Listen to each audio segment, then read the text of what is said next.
Good morning and welcome to this edition of the Kitchings Table.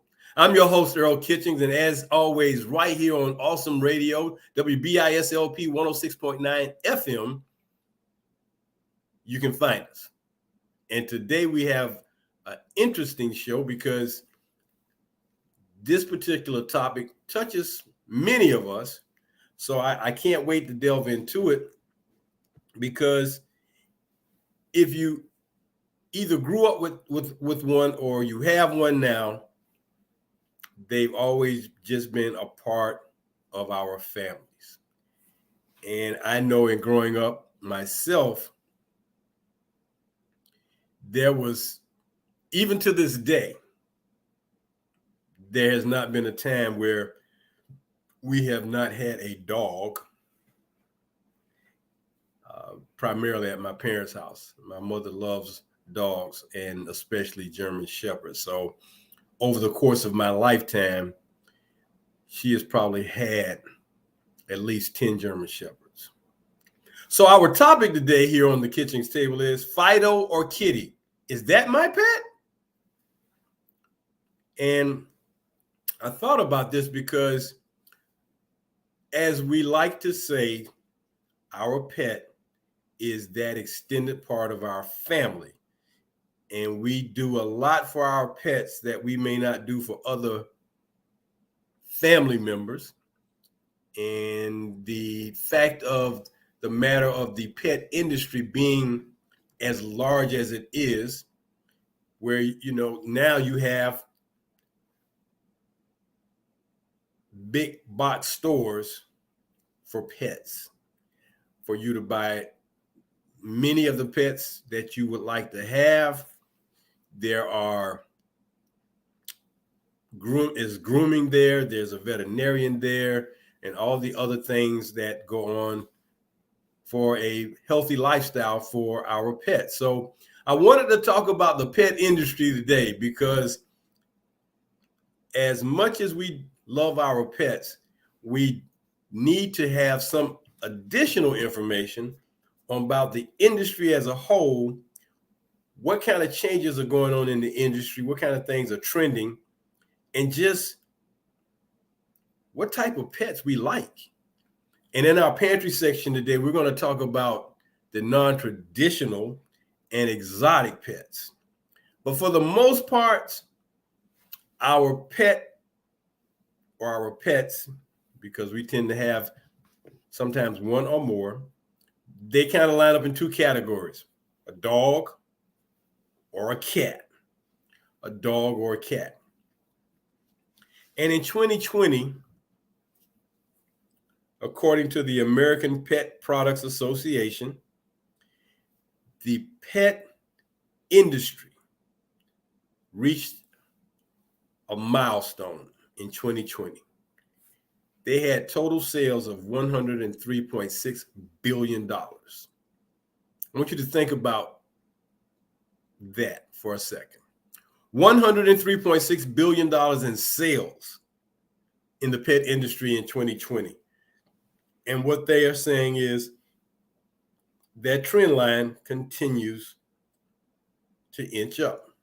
It inches up. It's been growing quite a bit over the years, but $103 billion pet industry. So when we see the pet commercials, and they're cute, of course they are. When we see our pets in the home, when we see our pets outside, when we see them interacting with similar pets, when we see pets we think don't get along looking like brothers and sisters, when you see a dog and a cat getting along, it dismisses all the myths we grew up with, for the most part, that the dogs don't like the cats and the cats don't like the dog. And, the cartoons have shown us that over time, at least when I was growing up, that the cat was always pursued by the dog. And then the bird in the cage was always pursued by the cat. So we're going to talk about this industry that's a multi-billion-dollar industry, $100 plus billion. And when we talk about that, they talk about the projection growing at an average of 5.8%. And I know a lot of times percentages throw everybody off. So just think 100, and then you say 5%. So that's like a nickel. It grows by 5 per 100. But to see that kind of increase, because in 2019, it was at 97 billion. So you had a $6 billion jump in a matter of a year, which if you're in the pet industry, everything's rosy for you for that. From that standpoint, you're extremely happy and excited that your industry is doing that well. You have pets, and some people have multiple dogs or multiple cats. Some people have animals and they call them their children, and they dress them up and they sleep in nice beds. And even for some animals who are mascots for some college teams, and specifically I speak of the Bulldog of Georgia, Ugga. At the games, he is at the game and he has a little doghouse with an air conditioner. That's what they do for these animals. They go beyond the calling for our animals, our pets. So then it says, of the $106 billion that was spent in the pet industry in 2020, $42 billion was spent on pet food and treats. $42 billion spent on pet foods and treats. That's a lot of food and treats. So that was almost a 10% increase. And then veterinarian care and product sales, that was $31 billion, which was an increase of 7%. $22 billion on supplies. So, and supplies tend to go toward live animals and, not live animals, just the things you buy for your animals. And then live animals and over-the-counter medications, that was up 15% from 2019. Then it talks about an additional $8.1 billion spent on other services such as grooming, dog walking, and boarding. But it said that was a decline of 20%, 21%. COVID had something to do with that. So that was a breakdown of where the money goes in the pet industry. And, you wouldn't think about it sometimes, but it's a big business, as we like to say in this country, it's big business. So the pet industry is big business. So if you are someone that has an idea for a product or a service, it's money out there to be made because people will, take care of their animals. And one of the things that I guess it falls on one of these categories, but there are even pet cemeteries. So some pets get funerals and they're done at a high level.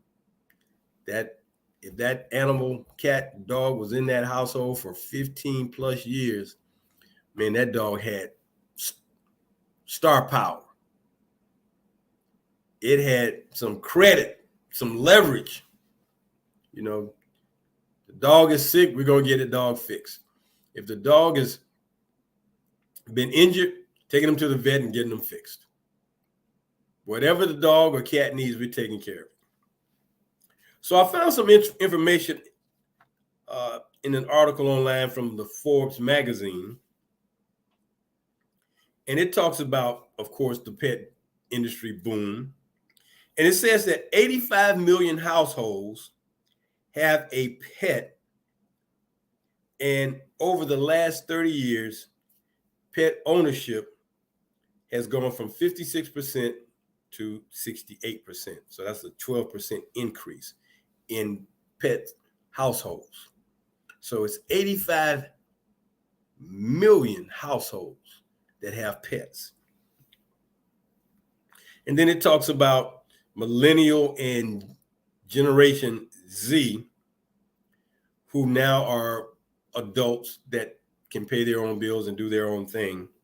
They've really embraced the pet industry, having a pet and the lifestyles of a pet, far greater than perhaps their parents did.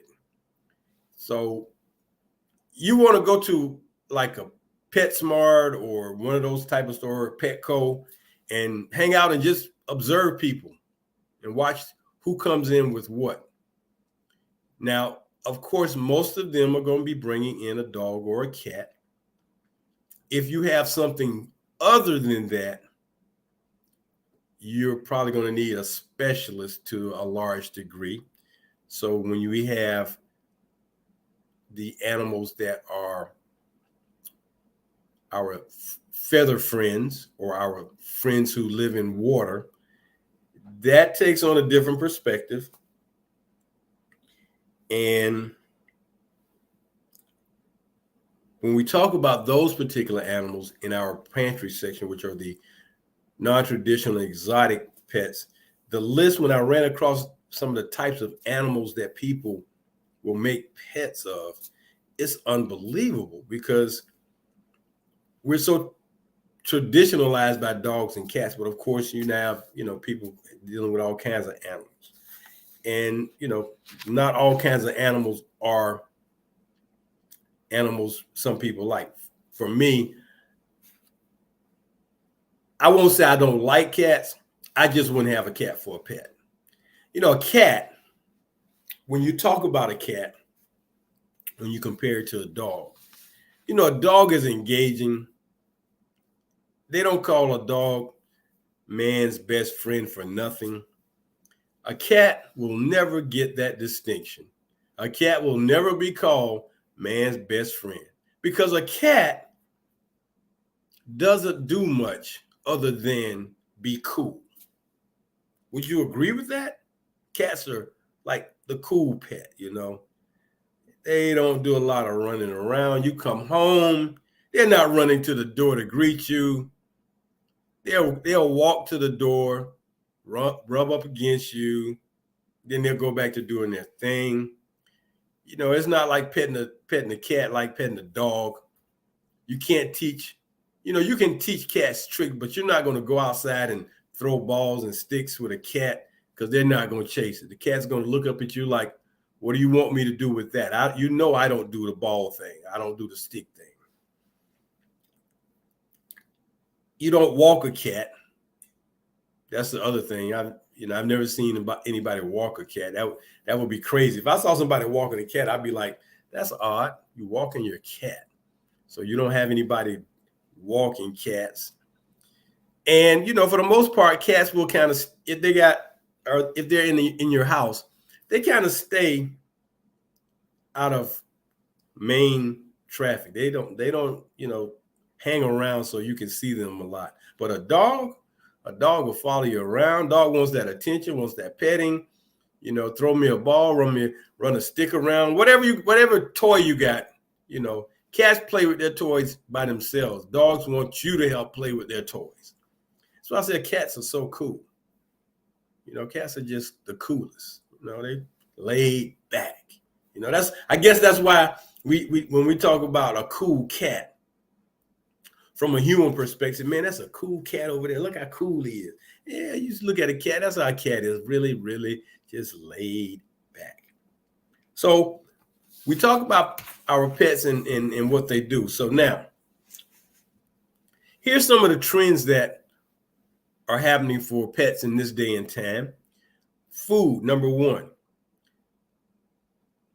Nowadays, the consumers don't want the traditional pet foods. They want something a little bit more healthy with healthier ingredients, more fresh ingredients, made to order for their pets. They just wanted to be real specific as to what they're feeding their animal. Traditionalists like myself, we still kind of do the wet and dry food mixed together for your animal. Definitely don't make it a habit. Please, if you got a dog, please, if you're going to feed them a bone, feed them a bone like a rib from a pig or a cow or beef like that. But the chicken, poultry bones, no, because when they break, they're sharp.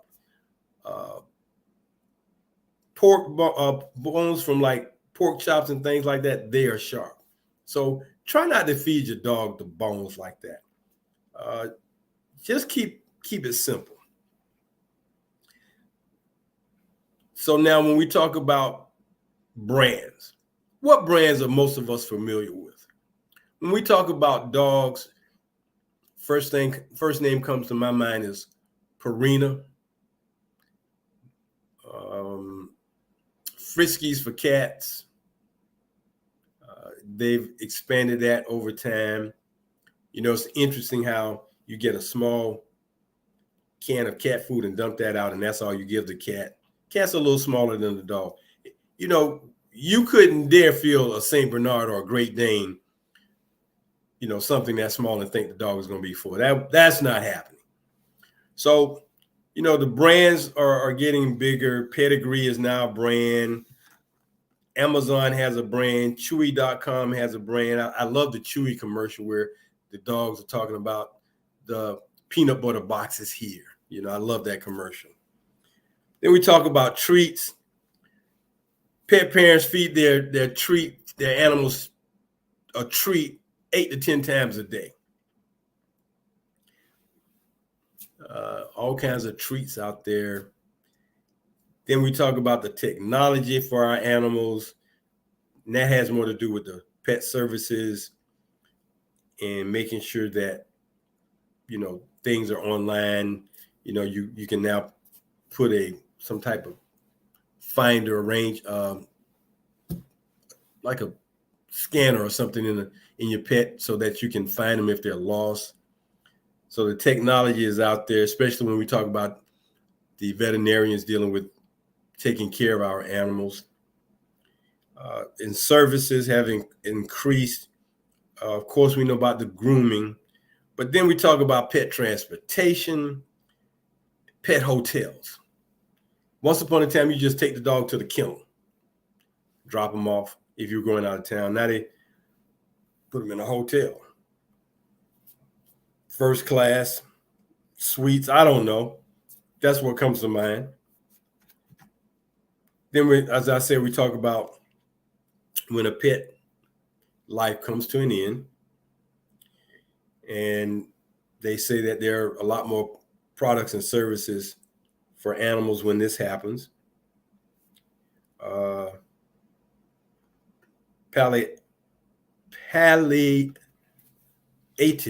Palliative services for terminally ill pets, cemeteries, cremation, grief counseling for pets. So pets, you know, again, some of the same things that we do for humans, we do for pets. Availability. Merchants, grocery stores, dollar stores, adding pet foods and other products. So it makes it easier. The distribution of pet products are not just at pet stores, but you always used to go to the grocery store to get your pet food. But now you can go to the Family Dollar, the Dollar General. They got pet foods in there. Even in Walgreens or whatever drugstore in your part of the country you're in. So they have those things there. And then they talk about what is a DTC, which is direct to consumer trends. And that's probably like you ordering products like Amazon online and it's delivered directly to your door. You don't have to leave your house. Direct to consumer. And that's a big business because that's trending up. So those are the things that part of the trends are following. But then it goes on. And then there are other services that, again, is just phenomenal.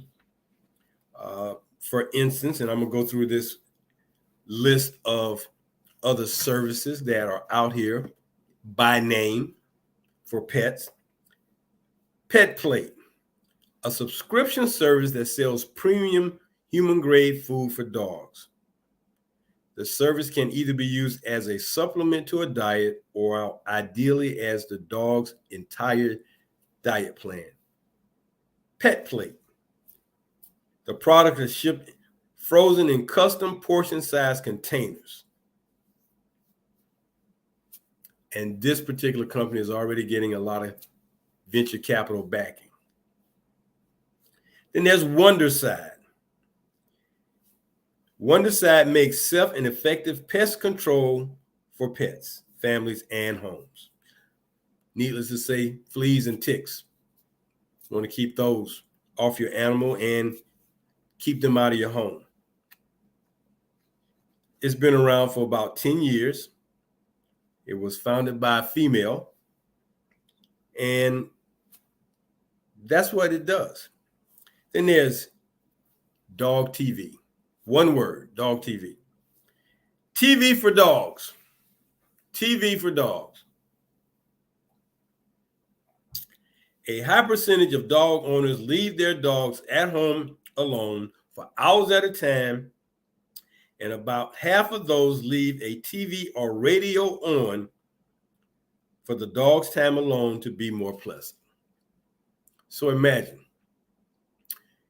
you have like a 19-inch flat screen for your dog to watch whatever TV shows there are for dogs. And it says here, human entertainment is not designed for dogs, and that's what Dog TV seeks to secure. It seeks to identify programming that dogs can watch. Somebody's out there thinking, let's come up with a program that dogs like to watch. So a lot of research goes into this to find out what kind of shows dogs like to watch. So the service is available by subscription online on DirecTV, Dish TV, Comcast, Cox, and RCN. Dog TV. Another service called Dig. Dogs Persons dating app. And this helps you to engage dogs for possible relationship with someone who already has a relationship in their home and who wants a dog in the future. It helps plan friendly dog dates. And the people who use this app, 65% of them are women. And the primary target cities are Austin, Texas, Boston, Chicago, Detroit, New Orleans, New York, and San Francisco. How many users does Dig have? 154,000 so far. That was as 2018. Then there's Kit Nip Box. And this comes monthly to cat owners, and is a high quality toys, all natural treats, and other fun, healthy products for cats. While this market was designed for dogs, they found out, hey, there are cats who want this same thing. So they came up with Kit Nip Box for cats. And as a result, they've seen the subscription go up. Then there's Grand Poo Box. And it's a kitty litter box that has a number of innovative features. It's relegated to a closet or a bathroom, and it's one of those things where half as much of a kitty litter as traditional kitty litter boxes, but it's integrated with graded ramp that cats walk on when they exit the litter box. Now they can jump in, but they walk up the little ramp to exit. Right now, Grand Poo Box, if you subscribe, is $85. Then there's SpetOn.pet. And this is a transportation service for your pet, like Uber or Lyft. And what it says is drivers are not required to take pets, and the result can be delays, cancel rides, and lots of inconvenience from Uber or Lyft. So spot-on.pet is the answer to that. The drivers won't reject your pet, and they will provide protective seat covers for the car and seat belts, which is like a harness for your dog or cat to ride in. And it's comparable to Uber because the drivers receive 85% of the cost. Spot-on.pet. It was launched in New York, and they say it's coming to a city near you. Toledo, again, another kitty litter box that monitors your cat's healthy passively.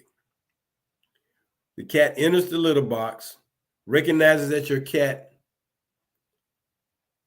and distinguishes between multiple cats using facial recognition.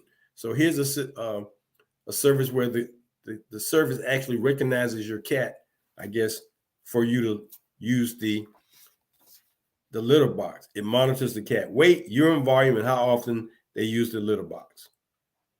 It helps the cats to help monitor urinary tract infections, kidney disease, and obesity. This is a subscription also.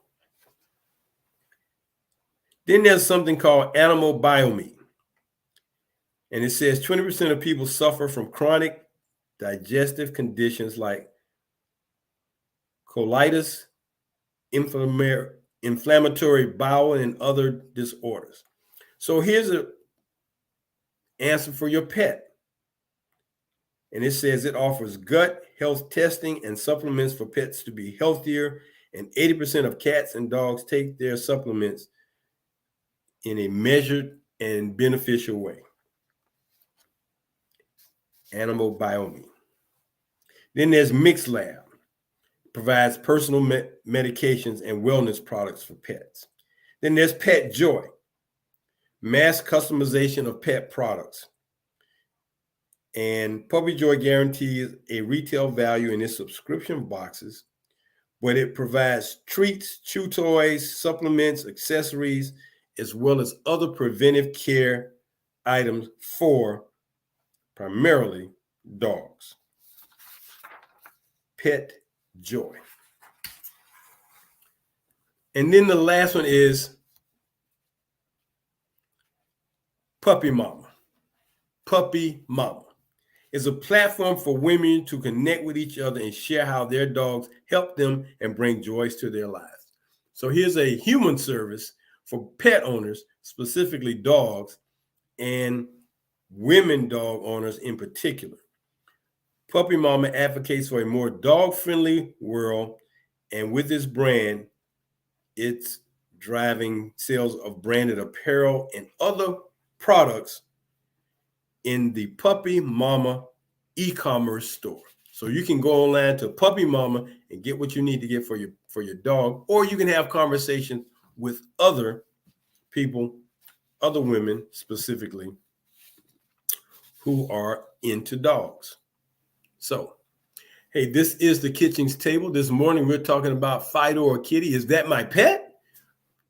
We're talking about the pet industry here in the United States, just in the United States. So now we're going to talk about some of the pets that are out there.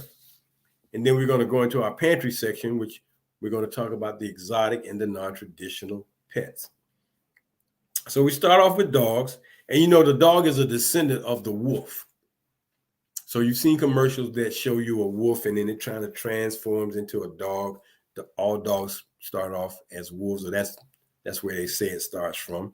It's derived from an ancient extinct wolf, and the modern wolf is the dog's nearest living relative. The dog was the first species to be domesticated. Now, there are 180 breeds of dogs in the world. So rather than go through 180 breeds, I figured, well, let's just look at the most popular breeds. And Maybe your breed is in here, maybe not, but it doesn't matter because you love your dog loves you, and they're just not on this list. But, all dogs are dogs that we love and want to take care of. And of course, dogs in certain countries are dogs that are used for work. So if you go to your veterinarian's office and you know the big chart on the wall with all the breeds of dogs and how the bloodlines and what dogs do what, some dogs are just house dogs, some dogs out there working. The most common dog that I know of that works is a husky that pulls dog sleds. That's the one dog I know does some serious work. But when we talk about security, police dogs, security dogs, they are very engaged with working. They get trained very intensely. So when we talk about the most popular breeds of dogs in 2021, here's what we found on the short list. This is just the short list.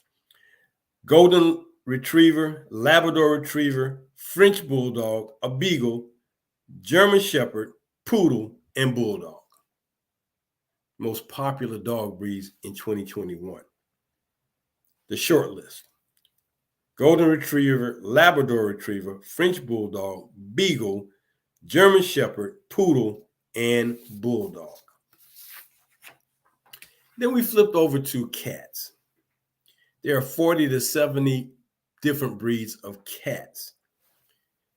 And again, here's the short list of the types of cats, the breeds of cats, the short list. The exotic short-haired cat, the ragdoll cat, the British short-hair, Persian cat, Maine Coon cat, American short-hair cat, the Scottish fold cat, and the Sphinx cat. Sphinx, Scottish fold, American short-hair, Maine Coon, Persian, British short-hair, ragdoll, and exotic short-hair. Those are the cats that are at the top of the list. So if you've got a cat and you're not sure what breed it is, see if it's one of those top breeds on the list.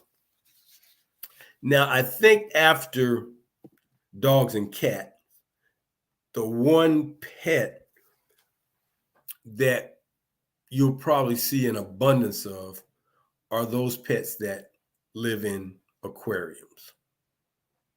The aquarium business is a large business, and the industry estimated in 2020 that it was almost a $4.9 billion industry. And they're expecting it to reach 11 billion by 2028. So in about 6 years, it's going to go from 4.9 to 11. So we have aquariums built, or we can purchase aquariums from the 5-gallon to the 20-gallon to the 50-gallon. I have a cousin who, until recently, had and installed a 500-gallon aquarium in his home. 500-gallon. It was beautiful.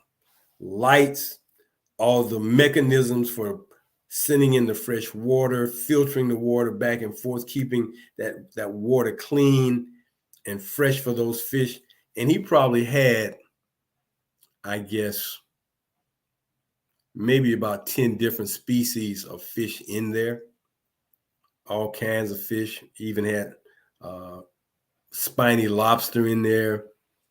And he's always been this guy who enjoys exotic pets.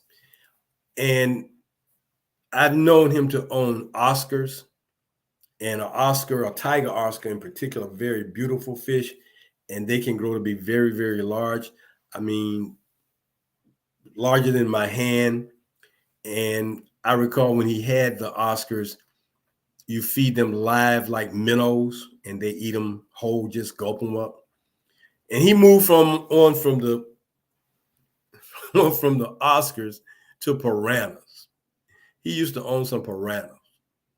So he's always been into these exotic animals. He's had a gray parrot. So in addition to him having this 500-gallon aquarium inside, he had a koi aquarium, a pond outside in his house. Now he lived in Denver. He since has moved, but he lived in Denver. So he's got like this rock fountain that flows water into this pond, this rock-built pond, where he's got these koi fish. And you know, koi fish can live in very cold water. So he's got the koi fish outside. He's got the tank inside. I mean, that's stuff he loves. So that brought me into that world of, aquariums and things like that. But when they talk about pets, there's a short list of fish. And you have freshwater fish versus saltwater. And of course, a saltwater aquarium is the most expensive fish to an aquarium to maintain because of the water. Got to keep that salinity in the water for those fish to live. So we talk about some of the fish that are popular: the betas, the discus, the swordtail, the gouryamis, the zebra, danios, the neon tetras, and guppies. And of course, the common goldfish. All those are freshwater fish for the most part. They're a little bit easier to keep up, but still, you've got to change that water, have that filtration system working, because it's not any fun to come home and see your fish floating in the tank. You know what I'm talking about. So that are our extended pets. So now as we move into our pantry section of the Kitchings Table here on WBIS, Awesome Radio 106.9 FM, YouTube, Facebook Live, Roku, GPAC 23. Those are the social media platforms you can catch us on. But every Tuesday morning here on WBIS at 10 o'clock, you've got the Kitchings Table with your host, Earl Kitchings, who is moi. And we're always happy to have you with us as we talk about our topic today, Fido or Kitty. Is that my pet? So here we talk about the non-traditional and exotic pets. And this, again, not the full list, but when you search for certain topics or things online, you get certain responses. So I typed in traditional and non-exotic pets, and what came back was interesting. And so the non-traditional pets are what I'll give you first, and then I'll move into the exotic pets, which you're kind of familiar with a couple of the exotic pets. And I think most time when we talk about exotic pets, the first thing that comes to mind will be reptiles, i.e. snakes. Not my favorite pet. Not my favorite pet at all. Lizards, not my favorite pet. Spiders, no. So for those of you who love those types of animals, I have a friend who has a gecko, or two geckos. A gecko, I'm sorry, not a gecko, a gecko, excuse me. Gecko. Got mixed up with the insurance commercial, gecko. But here's the list of the non-traditional pets that are allowed in the United States if you want to use or have them as pets. At the top of the list, you're going to be shocked. You're going to be shocked. Trust me, you're going to be like, what? And it was not until a couple of years ago when I saw this animal for the first time ever in my life in the wild in a residential neighborhood. I was visiting my uncle in New York, and one evening I happened to go outside, and by the street light, it looked like a cat, but then it didn't move like a cat. And when I kept looking at it, come to find out, it was a skunk. And a skunk can be a pet.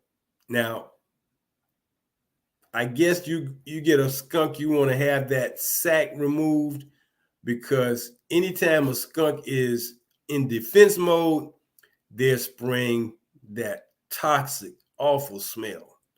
And if you're inside, I'm told, man, of course, you don't want that in your house, all over the furniture, all in the carpet, because it is a mess to clean up. But, that was the number one non-traditional pet. Second was teacup pigs. And a teacup pig is a type of pot-bellied pig that grows to be about 50 to 60 pounds. Okay? Teacup pigs. Then next we have the African pygmy hedgehogs. And this is a hybrid species of the most common domesticated hedgehog. So that's the third one. Then you have something called fennec foxes, and they're nocturnal with very adorable large ears, as is described here. They're small, nocturnal, and that means they do a lot of night activity versus day activity. Then there's the wallaby, which is a smaller version of a kangaroo. And of course, the wallabies come from Australia. What do you think, Mike? You want a wallaby? Or you want a koala bear? Hey, Mike.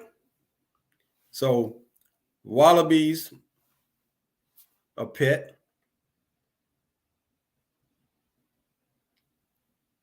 Capybaras, large rodents. You've probably seen them. They look like a large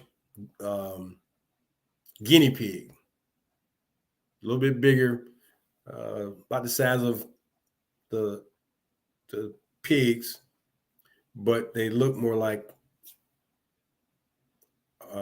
guinea pigs. They get like a rodent. They're the largest rodent in the world, as it says here, the largest rodent. And we know what most rodents are: rabbits, squirrels, rats. That's the rodent family. Then next there's a wolf. It could almost be like a dog, if you get them young enough. Then the next one is the muntjac deer. Muntjac deer, Muntjac. Very small deer found in Southeast Asia. So if you want a deer, and I guess if you just need to know how cute it is, just think about Bambi, the animated deer Bambi. Think about something about that size. And last but not least, there are these animals called sugar gliders. Sugar gliders. Small marsupial animal that's similar to flying squirrels. Similar. And if you've ever seen a flying squirrel, a flying squirrel will jump from tree or branch to branch. But what it does is spreads out its fore legs and hind legs, and it has like this cowl that spreads out, and it looks like a parachute almost, and it kind of maneuvers and glides itself.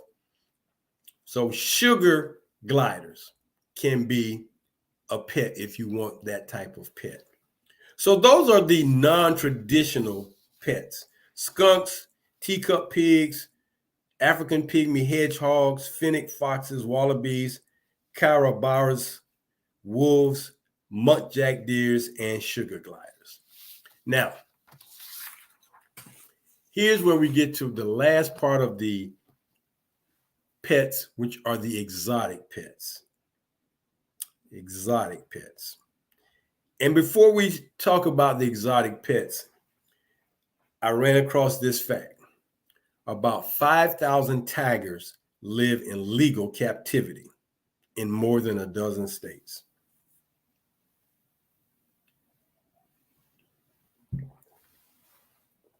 $5,000 tigers.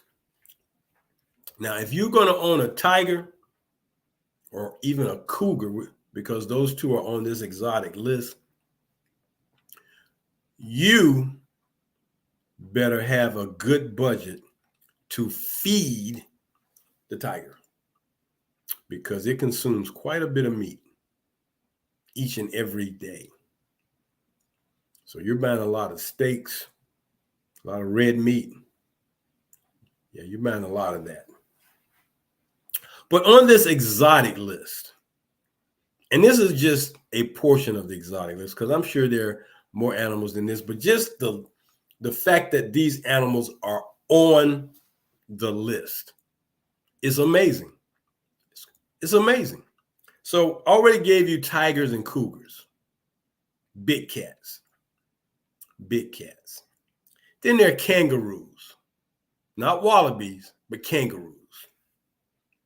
Kangaroos and wallabies are in the same family. Wallaby is smaller, but a kangaroo. Then, where would you keep a kangaroo? In the backyard? And what does it do? I mean, how do you keep it in? Keep it in. You have a fence that's about 12 feet high so it doesn't jump out.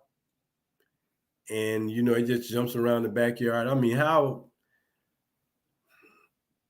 man, can you just imagine having that? But most people who have exotic pets have a lot of land space. So we'll just take that into account. If you got an exotic animal like a tiger or a cougar or a kangaroo, you've got some space, a farm per se. Then there's the two-toed sloth. And sloths are very slow-moving animals, so you're going to have some trees around because that's where they hang out. Then there are tarantulas. And, tarantulas are deadly spiders, so you want to beware of them. And, they're the furry kind of spiders, and they're probably the largest spider you'll ever run across. Then a couple of the other exotic animals, alligators. Yeah, that's another budget that you're going to have a lot of money to feed alligators, whatever you feed them, raw chickens, whatever. You got to have a budget to feed them on a regular basis. But I don't think I would want an alligator as a pet. Some of the others, a llama. Okay, I can see a llama, and a llama is in the camel family. So a llama is not a bad pet maybe to have. Porcupine. How do you pet that animal? I mean, they say exotic pets, but is it really a pet or is it just an animal that you have? But you call it a pet, so it's your porcupine. And, the quills on the back of the porcupines, man, you better be careful. Then, of course, there are the boa constrictors, pythons that people tend to have. And when they get tired of them, some of them, they just release them into the wild. And here in Florida, down in South Florida, a lot of people have released these snakes into the canal areas, and they become meals, or they consume meals of other animals down there. But there's an overgrowth of these snakes in the canal zones in South Florida, and they are trying to rid the south part of the state from this particular animal. And last on the exotic pet list, monkeys. Squirrel monkeys, probably one of the first monkeys. Chimpanzee, which is an ape more so than a monkey, even though they're all both in the same family. Orangutans have been pets. So you have these animals, and that was just a sampling of the exotic animals, because there are others. But you do the animals a disservice for the ones who need to be in the wild. Tigers, cougars, kangaroos, alligators, they need to be in the wild for the most part. But that's the list. And when you think about what's on the list, it's unbelievable that these animals are designated as pets that people can own. Now, not in every state, but in certain states that you can own these animals as pets. So if you got one, please treat them well, take care of them, and make sure that you do everything you can to keep them healthy and safe. So that's going to do it for our show today. Fido or Kitty, is that my pet? Talking about the pet industry and the multi-billion-dollar industry that it is and all the things that come with it. Hey, if you got a pet, take care of them. That's going to do it for me today. I'm Earl Kitchings, the host of the Kitchings Table, every Tuesday morning, 10 a.m., right here on Awesome Radio, WBIS LP 106.9, Roku, GPAC 23, Facebook Live, and YouTube. You can catch or find the show. Hope you had a great time today. As always, we want to bring you something to be informative, to engage you, to make you think, so that maybe you can share it with someone else. Until next week, remember, stay safe. COVID is still out there. So is monkeypox. Get your shots, get vaccinated, and do what you can to stay healthy. And if you haven't, register to vote because it's going to be critical. Until next week, I'm Earl Kitchings saying so long, bye-bye, until we see you then. Take care.